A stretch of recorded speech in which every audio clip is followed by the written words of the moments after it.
Bom dia, gente! Estamos de volta com a nossa aula de língua portuguesa sobre elementos da narrativa.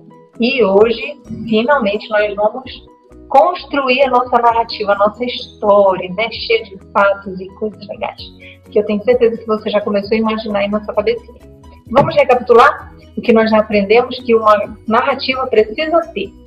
Vamos lá. Primeira coisa, lugar. Precisa ter um lugar, né? E você tem que colocar lá, descrever como é esse lugar, onde ele fica, o que acontece lá. Então, toda essa descrição do lugar, ela já vai fazer parte da sua narrativa. Já vai enriquecer a sua narrativa. O tempo. Quando aconteceu? Aconteceu no passado? Está acontecendo agora, no presente? Ou, de repente, de manhã, de noite, você quer contar o horário que aconteceu? Coloque aí também para a gente saber.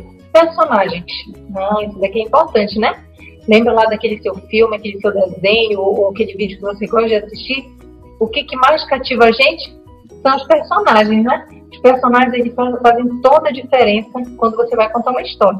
Então você precisa caracterizá-los bem, dar qualidades, colocar um ali para ser o antagonista, outro para ser o principal. Enfim, você vai criar uma história bem interessante com personagens bem legais. Aí você tem que ter um problema, uma história, um enredo, né? O que vai estar acontecendo nesse lugar, nesse tempo e com esses personagens, né? O que está acontecendo? Aí você vai dizer o que aconteceu para a sua história surgir. E o desfecho, que é o fim, a solução. Se estava acontecendo um problema, como ele foi solucionado, né? Se estava acontecendo uma situação, como ela concluiu, como ela terminou. Aí você vai colocar também no final da sua história. Então, recapitulando, lugar, tempo, personagens, problema e o desfecho. Muito bem, mas hoje eu disse que eu ia ensinar mais algumas dicas, algumas orientações para a sua narrativa ficar assim, nota 10, tá bom? Eu trouxe aqui, isso não é uma narrativa inteira, eu trouxe um trechinho só, certo? E ela está falando aqui de uma garota chamada Fernanda, e eu vou ler um pedacinho aqui e a gente vai começar a observar alguns detalhes que na sua narrativa tem que estar sempre colocados dessa maneira, bem certinho. Vamos lá. Começa dizendo assim, Fernanda foi para casa pensando no dente, que estava quase para cair.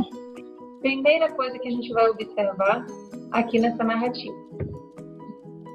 Olha aí as setinhas que estão aparecendo, você está vendo?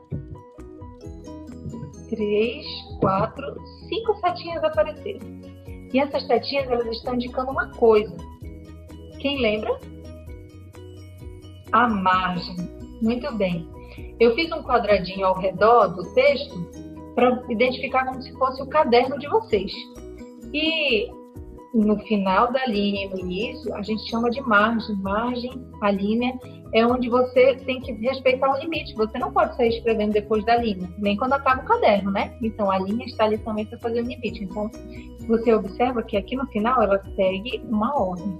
Ela vem certinho aqui, onde o espaço e a linha acabam. Ou então, ela encerra quando tem um ponto. Observe ali depois onde está escrito Letícia com o ele, ponto. Viu? Então, ali encerrou antes porque encerrou ali o parágrafo. E aí, pode encerrar no meio, não precisa até o final. E aí, pulou para outra linha e ele deu um espaço. Observe esse espaço. Eu sempre falo para você colocar o espaço de um dedinho seu. Então, coloque o espaço de um dedinho sempre que for começar um parágrafo. Lá no início do trecho que eu coloquei, já começa com um parágrafo. Então, você coloca o seu dedinho e aí dá o espaço para começar a escrever. Aí escreve, conta, ponto.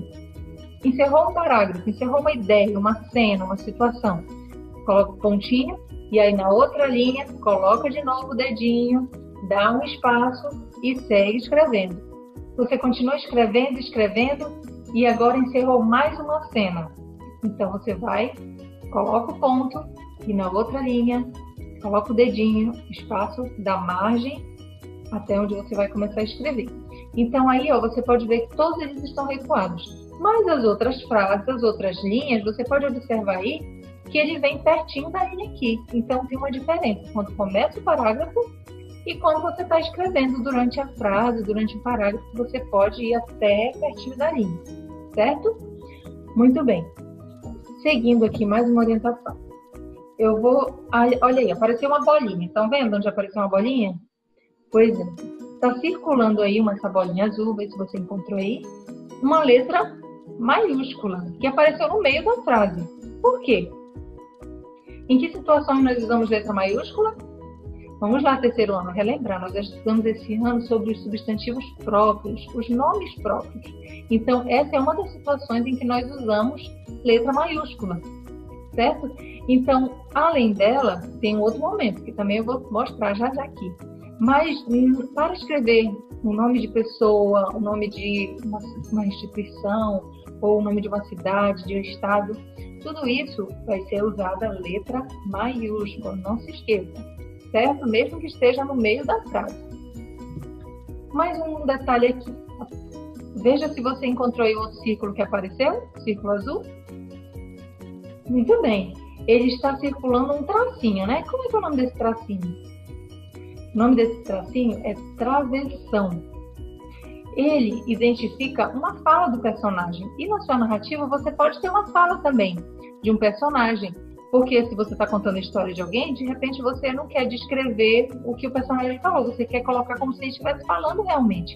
E aí ele colocou, mãe, ela, né? Fernanda fala, mãe, meu dente sumiu. Não é o narrador que está contando, não é você que está falando. Quem está falando é a Fernanda.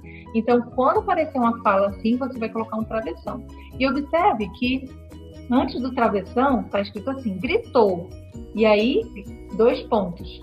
É um sinal de pontuação também que antecede o travessão.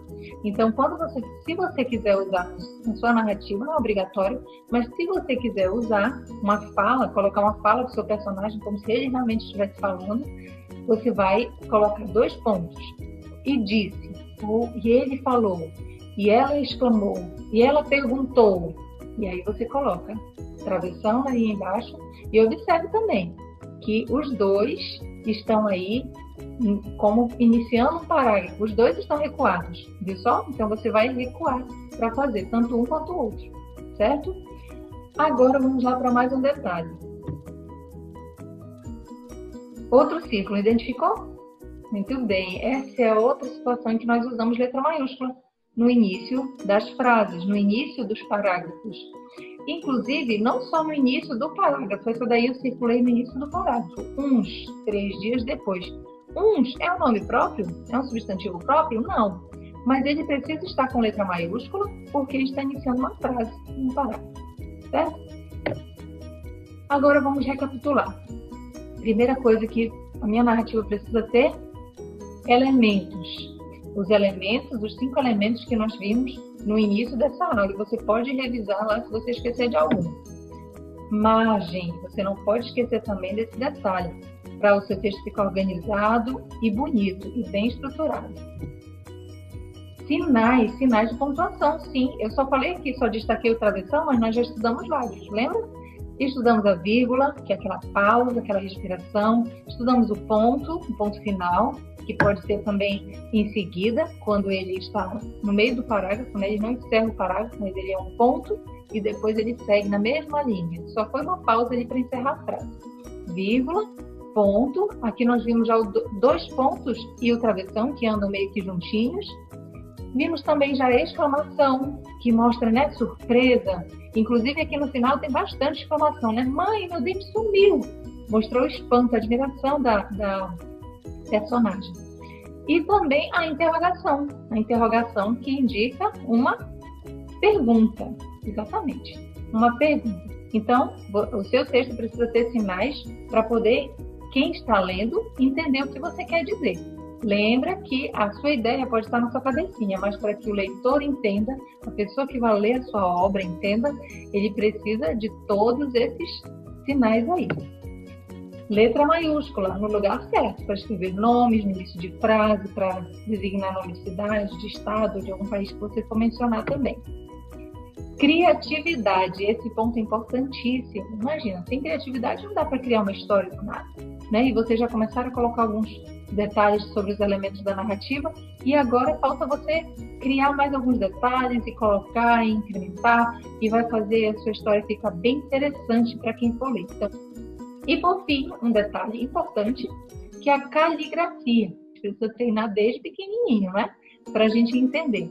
Então agora você tem a chance de treinar, de aprender e fazer uma letra bem bonita, redondinha e que seja compreensiva para você, para os seus pais e também para a sua professora. Estou ansiosa para ver a história que vocês vão criar. Acho que vocês vão ser muito criativos e também organizados. Lembre-se disso. Um beijo e até a próxima. Qualquer dúvida é só chamar.